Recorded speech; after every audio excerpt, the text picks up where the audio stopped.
Salon cutting এর এই চুলেরই এডি যে কোনো ফ্যাশন নয়, এ কথার উপরে আমি তর্ক।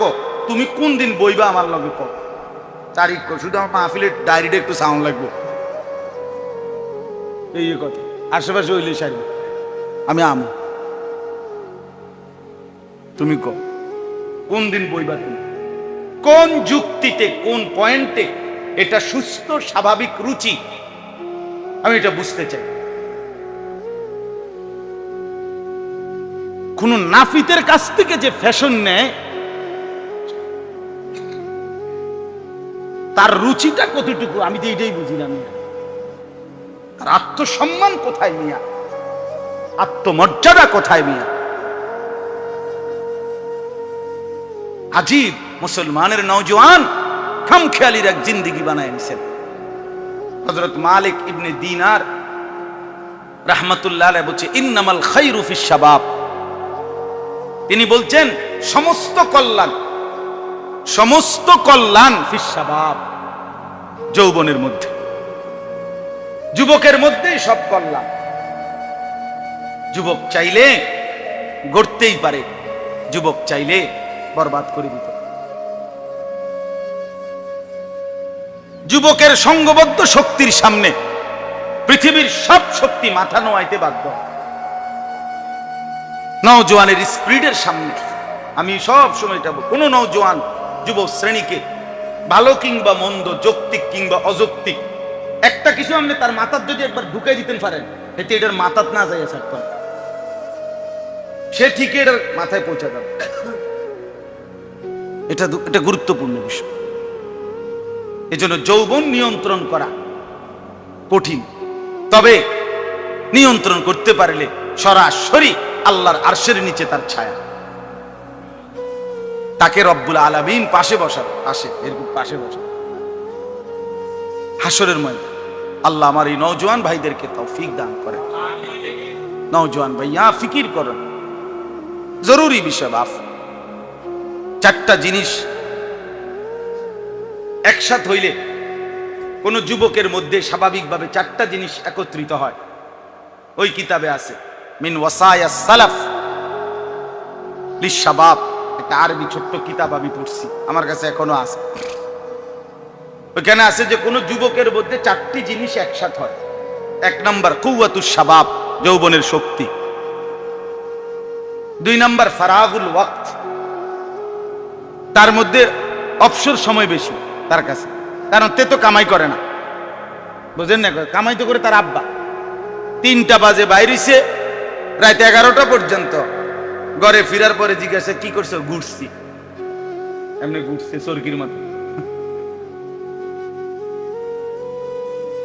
বন্ধুদের সাথে কি করছে, ঘুরছে। এই যে ফারাগুল ওয়াক্ত মানে প্রচুর সময় তার কাছে কি আছে, থাকে। 3 নাম্বার হইল ওয়াফরাতুল মাল, তার কাছে সম্পদ, মাল, টাকা পয়সা বিপুল পরিমাণ থাকে, কারণ তার বাবা, তার মা, তার স্বজনরা তার যে কোনো আবদার পূরণ করে। সে ছোট মানুষ, পোলাফাইন মানুষ, এখনো চাকরি বাকরি করে না, কাজে তাকে দিতে চেষ্টা করে সবাই, যার কারণে তার কাছে টাকা থাকে, প্রচুর সম্পদ।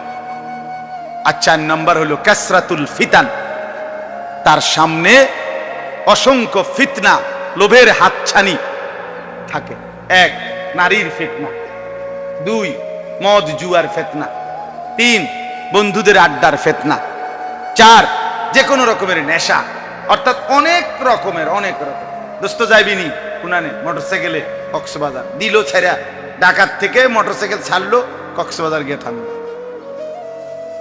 বাসে যাইতে না, বাসে যাইলে, বাসে যাইলে সেরকম এনজয় হয় না, বুঝলেন না? আমার মুসল্লি ঘনিষ্ঠ মানুষ বলছে যে হুজুর আমার 4টা গাড়ি, কোটি কোটি টাকার মালিক, আমার ব্যক্তিগত গাড়ি 4টা ওনার, আমার ছেলেটা 4টা গাড়ির একটা তো চড়ে না, সে মোটরসাইকেল চালায়, সারা রাত ঢাকার গলিতে মোটরসাইকেল চালায়, ঘাম বাইয়ে বাইয়ে পড়লো সমস্যা নাই, এর কাছে এটা এনজয় করে, জীবন এনজয় করে। তোর গাম পরে তুই কি এনজয় করস? এটা এনজয়ের কি আছে? তুই ভাত খানার সময় ভাত খাও, ফেসাবে ধরলে ফেসাব করো, ঘুম যাওয়ানোর টাইমে ঘুম যাও, না আলগা কি এনজয় কিতা আমি এটাই বুঝি। আর এত রাইতে তোমার এটা চায় কে? মানুষের হয়েছে মানুষের ঘুমে তো তোমারে দেখে কে? কোন মক্কলে দেখে তোমারে? বেউকুফ তুমি। শুধু শুধু না এটা আপনি বলেন না, এটা একটা বেহুদা না? এত ফালতু কম কাম জন্য বললাম, নারীর ফিতনা, সম্পদের ফিতনা, বন্ধুদের ফিতনা, মদ জুয়া, অবৈধ বিভিন্ন নেশা জাতীয়, মানে সবকিছুই তার কাছে রঙিন লাগে, সবকিছুই তার কাছে রঙিন লাগে, নেশা লাগে, সবকিছুই সে ধরতে পারে, ছুঁইতে পারে, কারণ তার তো শরীর সক্ষম, যৌবন আছে।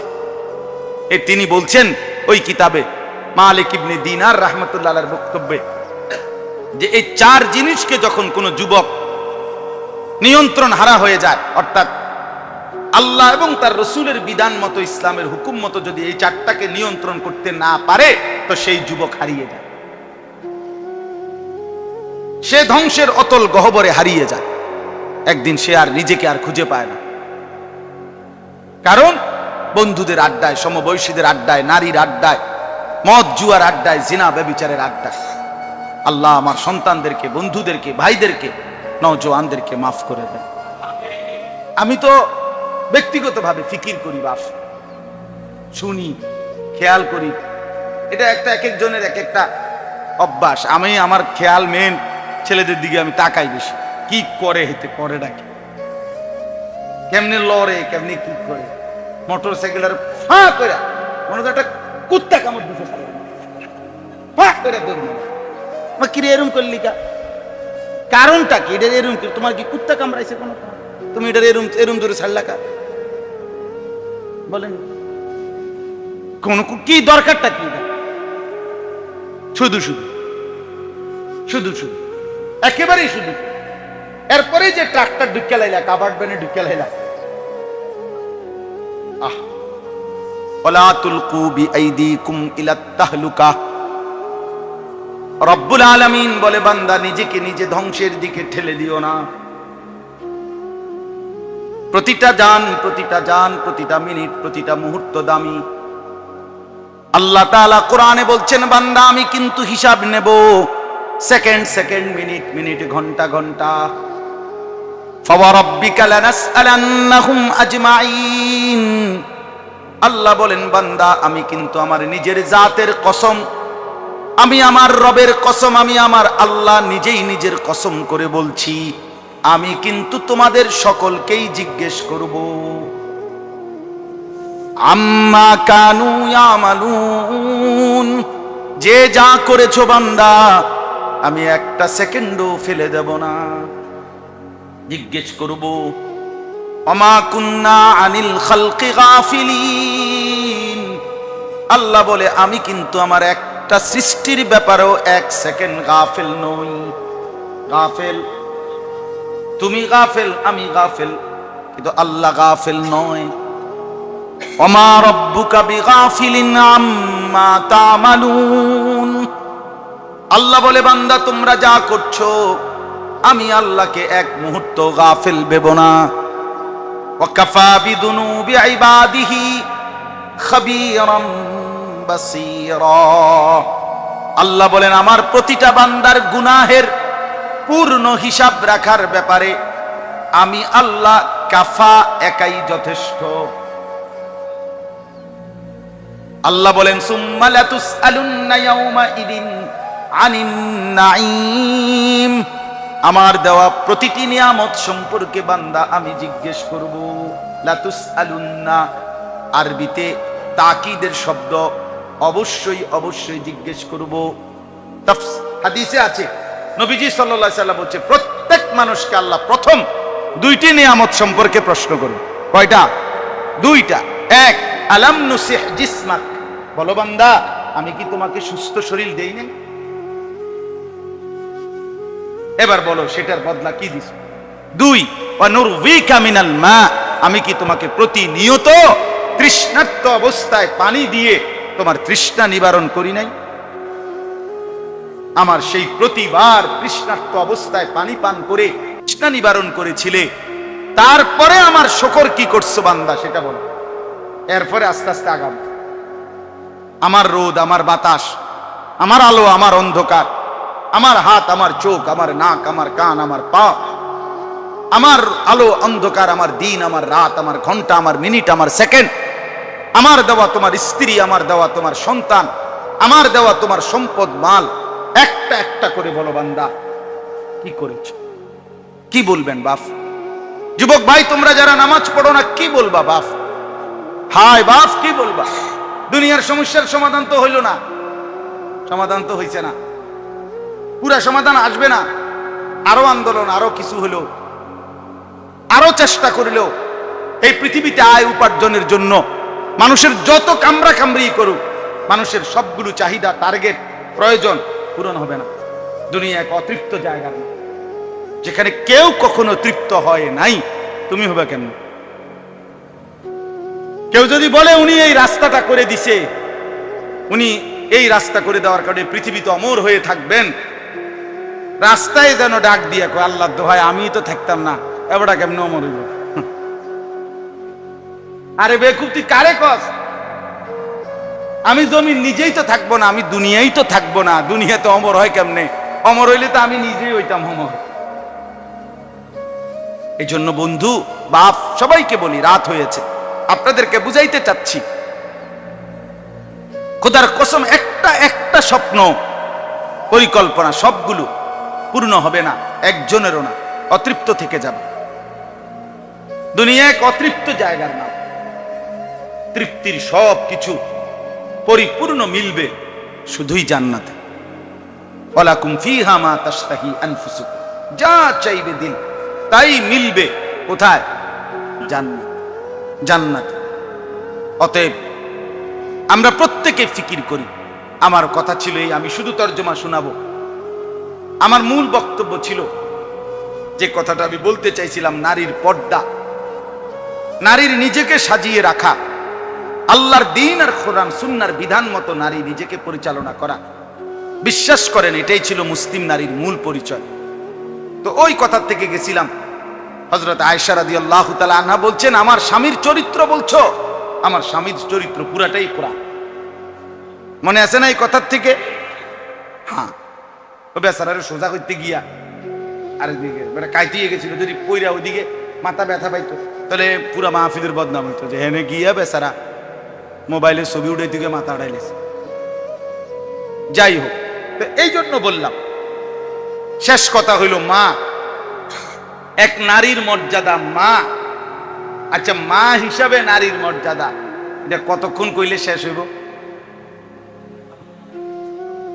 ঠিক কিনা বলেন না কেন? কতক্ষণ কইলে শেষ হইব? এটা কি শেষ হইবার বিষয়? মায়ের মর্যাদা শেষ করার বিষয়? কি পরিমাণ মর্যাদা! আমি তো বলি, মজার বিষয় হলো আমি তো বলি, ওই যে জন্মের দিন নারীকে মানে কন্যাকে এই যে মর্যাদা দিতে দিতে শুরু হইছে, কন্যা, বোন, স্ত্রী, তো যখন সে মা হইছে, এইবার করছেটা কি? ইসলাম, আমাদের নবী সাল্লাল্লাহু আলাইহি সাল্লাম এবার মাকে, মা নামের এই নারীকে মর্যাদা দিতে গিয়ে জান্নাতের উপরে উঠায় দিছে। জান্নাতের মানে মায়ের পায়ের নিচে যদি হয় জান্নাত, এটাই তো হাদিস নাকি? এটাই তো বিশুদ্ধ হাদিস। তো মা কোথায়? ঠিকই না বলেন? মার পায়ের নিচে জান্নাত না, তো জান্নাতের উঠে উঠাই দিছে মাকে। সুবহানাল্লাহ, মা তোর মাথার তাজ। এত সম্মান, এত মর্যাদা যে নারীকে ইসলাম দিয়েছে, আহা, সেই বোন, সেই মা, সেই কন্যা, সেই বিবি আজ সব ছেড়ে শুধুই কেবল রাস্তার কিছু পর পুরুষকে নিজের রূপ, যৌবন, শরীর, নিজের অঙ্গভঙ্গি, নিজের চেহারা এটুকু দেখানোর জন্য নিজের এতগুলো মর্যাদা, এতগুলো সম্মান, আখিরাতের এই সব কিছুকে বিসর্জন দিয়ে দিছে শুধুমাত্র বেপর্দা হয়ে পর পুরুষকে দেখাইবার জন্য। অথচ জীবনভর যতজনরে দেখাইছে কেউ তার কথা জীবনেও মনে রাখে না। এক বেপর্দা নারী মনে করেন যত বেড়াইতে পর্যন্ত এগুলি দেখাইছে, তার শরীর, তার যৌবন, তারা কেউ তার কথা কি মনে রাখছে? না রাখবে কেউ। আমার শায়েখ আল্লামা মুফতি মুশতাকুন নবী কাসিমি হুজুর প্রায়ই বলে, রাবেয়া বসরির নাম 1000 বছর পরেও আজকের পৃথিবী জানে। অথচ সে নিজেকে গোপন রাখছে, কিন্তু আল্লাহ তারে চমকায় দিছে। কিন্তু ওই সময় থেকে নিয়ে আজ পর্যন্ত কত সুন্দরী রূপসী নারী এই পৃথিবীতে নিজের রূপ যৌবন দেখাইছে, কিন্তু তাদের নাম পৃথিবীর কেউ জানে না, কেউ জানে না। রাবেয়া বসরি যখন ছিলেন ওই জামানায় বসরার সবচেয়ে সুন্দরী নারী কে ছিল কেউ জানে না, কিন্তু রাবেয়া বসরির নাম সবাই জানে। আব্দুল কাদের জিলানী রহমতুল্লাহ আলাইহি যে জামানায় বাগদাদে ছিলেন ওই সময় বাগদাদের প্রেসিডেন্ট কে ছিল কেউ জানে না, কিন্তু আব্দুল কাদের জিলানীর নাম সবাই জানে। বায়েজিদ বোস্তামির নাম সবাই জানে, কিন্তু ওই সময় বোস্তাম নগরীতে সবচেয়ে বড় ধনী ব্যক্তি কে ছিল তার নাম কেউ জানে না। পৃথিবীতে মালওয়ালা সম্পদওয়ালা আল্লাহকে ছেড়ে দিলে তাদের নাম থাকে না। আল্লাহ আমাদেরকে বুঝার তৌফিক দান করে। অতএব আজকের কথার খোলাসা হইল, নিজেদের বোন, নিজেদের কন্যা, নিজেদের স্ত্রী, নিজেদের মা অর্থাৎ নারী, তার দিকে যত্নবান হওয়া, তাকে দিন মানানো, তার জন্য দিনকে বাধ্যতামূলক করা। আল্লাহ তাআলা এই কোরআনে এটা বলছে, এই আয়াতটাই শোনাচ্ছি। আল্লাহ তাআলা এখানে একটা সাংঘাতিক গুরুত্বপূর্ণ কথা বলছে। আল্লাহ বলছে, শোনো, নারীকে আমি 5টা দায়িত্ব দিছি, এই 5টা দায়িত্ব যদি সে পালন করে আমার উদ্দেশ্য আমগরে বলছে, পুরুষরা শোনো, এই নারীরে তোমরা 5টা কাজ করাইও, বুঝাইও, বলিও, আমি বলে দিছি। আল্লাহ বলছে তোমরা খেয়াল রাখো শুধু। ফলে কি হবে? এতে করে আমি আল্লাহ ওয়াদা দিলাম এই নারীর মাধ্যমে তোমাদের ঘর সমস্ত অশ্লীলতা, গুনাহ, নাপাকি থেকে একদম পবিত্র করে দেব। তোমরা শুধু খেয়াল রাখো, আমি যে 5টা বলছি নারী যেন সেগুলা পালন করে। কি? 1 নাম্বার, ওয়াকারনা ফি বুয়ুতিকুন্না। আল্লাহ বলছে, হে নারীগণ, তোমাদের প্রথম পরিচয়, প্রথম ডিউটি, তোমাদের জিন্দেগির মূল কর্মস্থল, তোমরা তোমাদের ঘরে অবস্থান করো। এখান থেকেই বাকি কিছু পর্দা মেনে ঠিক করবা।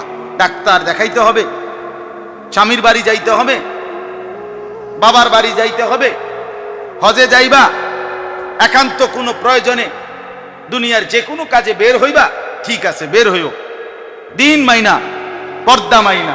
তবে তুমি এটা মনে রাখো, তোমার মূল ঠিকানা, তোমার মূল কর্মস্থল, জিন্দিগির রাত্র দিন, তোমার মূল অবস্থান তোমার ঘর, তোমার ঘর। পুরুষকে বলছে তোমার মূল কর্মস্থল বাহির, ফান্তাশিরু ফিল আরদ, জমিনে ছড়িয়ে পড়ো। আর নারীকে বলছে ওয়াকারনা ফি বুয়ুতিকুন্না, ঘরে অবস্থান করো। এখান থেকে যখন যেটা প্রয়োজন শরীয়ত মাইনা, শরীয়তের হুকুম মাইনা, পর্দা মাইনা, এরপরে বাইর হই। কিন্তু নারীর মূল অবস্থান স্থল কোথায়? 2 নাম্বার, ওয়ালা তাবাররাজনা তাবাররুজাল জাহিলিয়াতিল উলা। অজ্ঞ, মূর্খ, জাহেল নারীদের মতো কোনোভাবেই নিজের রূপ, যৌবন, চেহারা, নিজের শরীর, কাপড়, অঙ্গভঙ্গি প্রদর্শন করে বাহিরে বের হইও না। আল্লাহ কোরআনে বলছে। এই জন্য রাগ করার কোনো সিস্টেম নাই। সরাসরি কোরআনে বেপর্দা নারীকে আল্লাহ বলছে এগুলো মূর্খ, জাহেল, অজ্ঞ, প্লাস্টিক,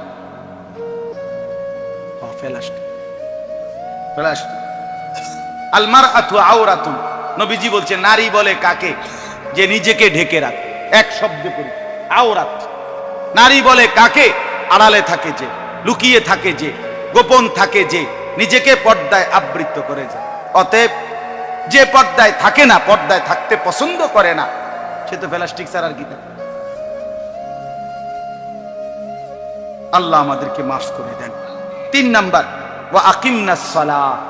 আল্লাহ বলছেন নারী, মুসলিম রমণীগণ 5 ওয়াক্ত নামাজ পড়ো, 5 ওয়াক্ত নামাজ আদায় করো। 4 নাম্বার, ওয়া আতিনাজ যাকাত। প্রতি বছর হিসাব করে যাকাত আদায় করো। নারীদের উপরে অ্যাভেলেবেল যাকাত ফরজ। যেই মহিলার কাছে আপনার এই গহনা আছে, স্বর্ণ, রৌপ্য এবং কিছু জমা টাকা আছে, এখন বিশেষ করে প্রত্যেক মহিলা আপনার ওনাদের কাছে গহনা অলংকারও আছে, সাথে সাথে আপনার 10-20 হাজার টাকা 1 বছর ধরে আলমারিতে, বেলিটি ব্যাগে কোনো না কোনোখানে জমা আছে।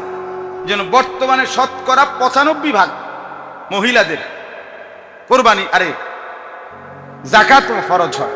অনেক অনেক আগে এমন ছিল না। আগে মা চাষিদের কাছে বাবারা চাচারা টাকা পয়সা মোটেই দিত না। বাজার আনছে কিতা কিতা লাগবে কও, খাইতে থাকো রাঁধতে থাকো, এ হাঁটু এসব গইনতাও না, এটি বুঝতা না বেডিত মানুষ। আমি নিজ চোখে দেখছি আমার আব্বা কোনোদিন আমার আম্মার সামনে ফিরে টেয়া গুনতে আমি দেখছি না, আরেক দিকে ফিরে গুনত আমি দেখছি। আগে এমনই ছিল, মহিলাদের কাছে কি ছিল না, টাকা ছিল। আর এখন আলহামদুলিল্লাহ কি দিবে, উনি তো এটিএম। মহিলার কাছে তো মেইন জমা, ওইখান থেকে পুরুষ প্রয়োজন মতো উনি দয়া করে যদি দেয়, এবিডি যদি দেয় দয়া করে উনার উপরে যদি আল্লাহ রহম করে। আজ যদি কয় যে না বদনা আমি কিনবো, লোডা আমি কিনবো, তুমি তান বুঝদা না, কালার চিন্তা না। বদনার আবার কালার আছে, বদনাও একটা সয়েজের বিষয়, খামখেয়ালি না। এই জন্য মহিলা স্বামীর ধমক দিয়ে আরে তোমার কোনো কালারই ছিল না, এবিডি চিনে কালার। উনি এই জন্য বললাম, আল্লাহ তাআলা বলেন যাকাত বছর শেষে হিসেব করে যাকাত দাও। মহিলাদের উপরে যাকাত ফরজ হয়। আর 5 নাম্বার ওয়া আতিইনাল্লাহ ওয়া রাসূলা, সর্বাবস্থায় আল্লাহ এবং তার রাসূলের আনুগত্য করো। এই কয়টা হলো? ঘরে অবস্থান করো, অজ্ঞ মূর্খ নারীদের মতো নিজেকে প্রদর্শন করে বেপর্দা বের হইও না। 3 5 ওয়াক্ত নামাজ আদায় করো, বছর শেষে হিসাব করে যাকাত দাও, আল্লাহ রসুলের আনুগত্য করো। এবার আল্লাহ পুরুষদেরকে বলে, আমাগর এবার কইছে কয় যে তোমাগো মহিলাদের বিষয়ে আমি এই 5টা কথা কেন বললাম। ইন্নামা ইউরিদুল্লাহু, নিশ্চয়ই আল্লাহ চাচ্ছেন, লিউযহিবা, দূর করতে, আনকুমুর রিজসা আহলাল বাইতে, তোমাদের ঘরের সকলের কাছ থেকে রিজস, যে কোনো রকমের নাপাকি, অশ্লীলতা, বেহায়াপনা, গুনাহ, এটা দূর করতে চাচ্ছেন এই নারীর মাধ্যমে। ওয়ায়ুতাহহিরাকুম তাতহীরা, এবং তোমাদেরকে 100 পবিত্র করে দিতে চাচ্ছেন। কি চমৎকার আল্লাহ তাআলা কতটা শানদার ভাবে। নারী পবিত্র হবে তো ঘর পবিত্র হবে, নারী নেককার হবে ঘর সুন্দর।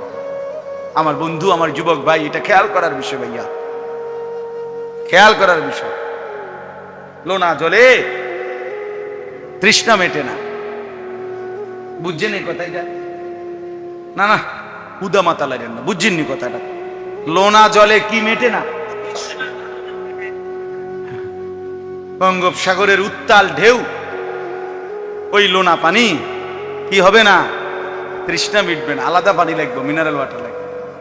লোনা জলে তৃষ্ণা মেটে, তার মানে ভিন নারী, বদ আখলাকের নারী, গুনাহে জড়িত নারী, অবৈধ প্রেম, অবৈধ সম্পর্ক, বিবাহ বহির্ভূত যে কোনো বেপরদিগি জিন্দিগি, এই নারী লোনা পানি এর দিয়া তৃপ্তি হবে না, তৃষ্ণা মিটবে না। লোনা জলে কি মেটে না?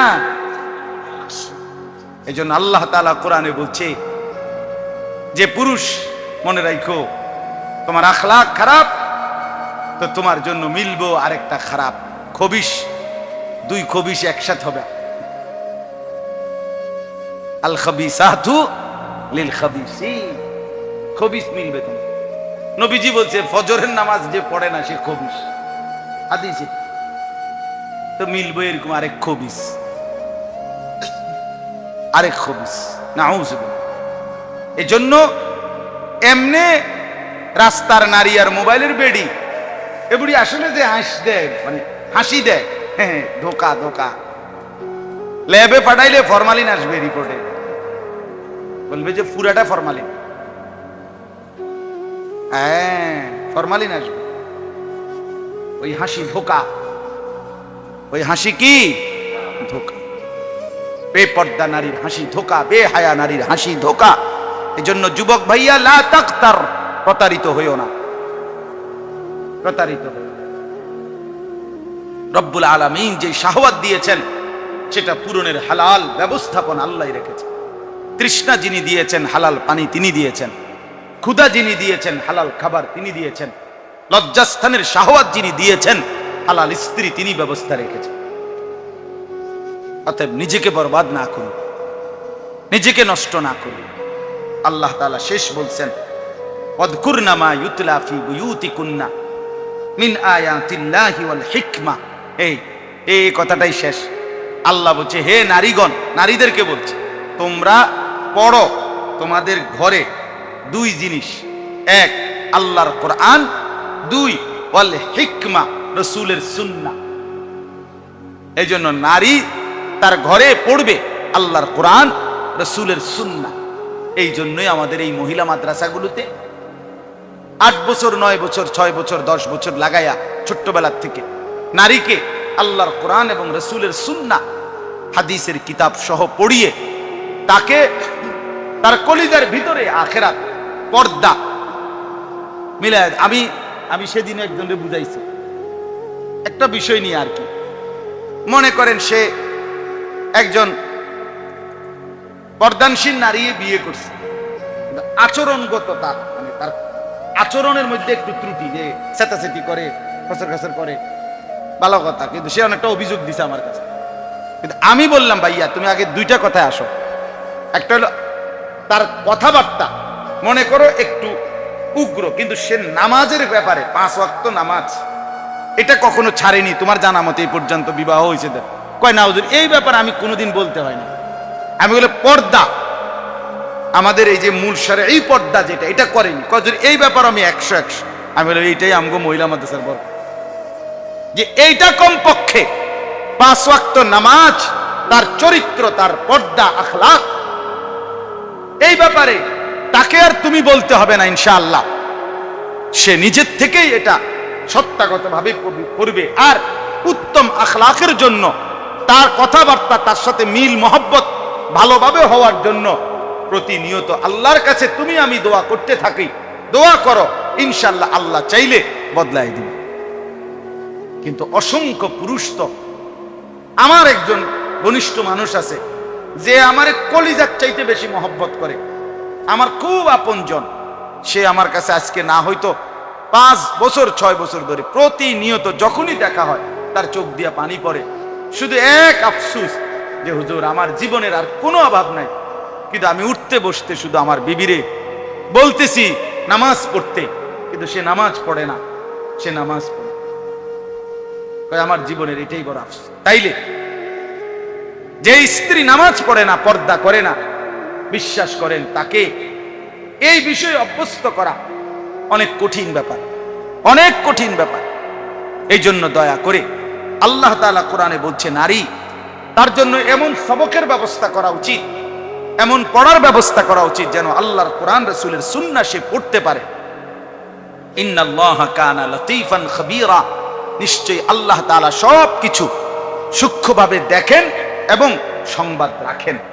অর্থাৎ আপনি আপনার স্ত্রী, আপনার কন্যা, তার ব্যাপারে আপনি কি আচরণ করছেন সত্যিকার ভাবে তাকে দিন শিখাবার জন্য, এটা আল্লাহ দেখছেন, খবর রাখছেন। অতএব আজকে 2 বিষয়ে আমি কথা বললাম। একটা বিষয় হলো আমরা প্রত্যেকে, এই যুবক ভাই আপনারাও, বাবারাও, সবাই নিজ নিজ বোন, স্ত্রী, কন্যা, কারো আজ হোক কারো ভবিষ্যতে হবে, প্রত্যেকেই এ কথা নিশ্চিত যে বর্তমান সময়ের এই প্রেক্ষাপটে আমাদের জন্য এটা আরো বেশি জরুরি। আমাদের কন্যা, বোন, স্ত্রী, মা সবাইকে চরিত্রবান, নেককার, পর্দানশীল, নামাজি, কোরআন পড়নেওয়ালা বানাবার জন্য দ্বীনি মাদ্রাসা, দ্বীনি মজলিস এবং দ্বীনি পরিবেশে রাখার, আনার ব্যবস্থা করার কোনো বিকল্প নেই। আল্লাহ আমাদেরকে তৌফিক দান করে। আর যুবক ভাই, মাঝখান দিয়ে আপনাদেরকে বলছি, নওজোয়ান ভাইরা, এটা আমার প্রতিদিনকার কমন ডিউটি, সবক। আমি প্রতিদিন বলি, নওজোয়ান ভাই নিজেরে বরবাদ করেন না, দোস্ত আমার নিজেরে নষ্ট করো না। নিজের আখলাক, নিজের চরিত্র, নিজের নামাজ, নিজের সেজদা আরেকবার যত্ন নিয়ে আদায় করার চেষ্টা করি প্রত্যেকে। ভাইয়া মনে রাখেন, আমার শেষ কথা, আমি আর আপনি বাস্তবিক অর্থে কবর আখেরাতে তো একাই, দুনিয়াতেও আমরা একাই। আমি যখন অসুস্থ হই আমার সাথে আমার বন্ধুরা অসুস্থ হয় না, আমি একাই। আমি যখন অ্যাক্সিডেন্ট করি আমার সাথে আমার বন্ধুরা অ্যাক্সিডেন্ট করে না, আমি একাই। ভেবে দেখেন 2021 সালে আমার পাও ভাঙ্গা গেছিল মোটর সাইকেলে, একদম ভাঙ্গা গেছিল পা। আমার বন্ধুর মোটর সাইকেলে আমি পিছনে বসা ছিলাম, আমি চালাইছি না, আমি চালাইতে পারিও না, কিন্তু ওর কিচ্ছু হয় নাই, একটা সুতা কিছু হয় নাই, কিন্তু আমার পাও ভাঙ্গা গেছে। আমি একাই। দুনিয়া এক স্বার্থপর দুনিয়া। সামনের সিএনজি 3 জন মারা গেল, পিছনের সিএনজি থামে না, পাশে দিয়ে যায়। সামনের গাড়ি অ্যাক্সিডেন্ট করে পড়ে থাকলো, পিছনের গাড়িগুলো পাশ দিয়ে চলে যায়, কেউ থামে না। স্বার্থপর এই দুনিয়ায় কেউ থামে না, কেউ কাউরে মনে রাখে না রে বাপ, কেউ মনে রাখে। তুমি মরলে, আমি মরলে, এরপরেও সেদিন সূর্য উঠবে, চাঁদ উঠবে, পৃথিবীর আলো বাতাস রোদ বৃষ্টি, এই ব্যস্ত কোলাহলের দুনিয়া কিচ্ছু থামবে না, শুধু আমি থাকবো না, শুধু আমি থাকবো না। দোস্ত আমার, বন্ধু আমার, এটাই বাস্তবতা। কিচ্ছু থামবে না, সব চলমান থাকবে, শুধু আমি নাই। আমার আপনার মৃত্যুর পরে যদি পৃথিবী চাঁদের দেশেও চলে যায়, আমার কি? আমি তো নাই। আধুনিকতার পৃথিবী যদি একবার চন্দ্র দেশে চলে যায়, সৌরজগৎ পার হয়ে যায়, হবে কি আমার? আমি তো মরে গেলাম। এই জন্য দয়া করে প্রত্যেকেই নিজের উপরে কদর করেন, নিজের হায়াতের কদর করেন, জিন্দেগির কদর করেন। আল্লাহ তাআলা আমাদের সবাইকে তৌফিক দান করেন। এই মাদ্রাসা আল্লাহ তাআলা কবুল করে নেন। এই ফিকির, এই মেহনত আল্লাহ তাআলা বরকত দান করেন। আগামী দিনও ইনশাআল্লাহ আল্লাহ তাআলা যেন এমন মজলিস আরো করবার তৌফিক দান করে। আমিন।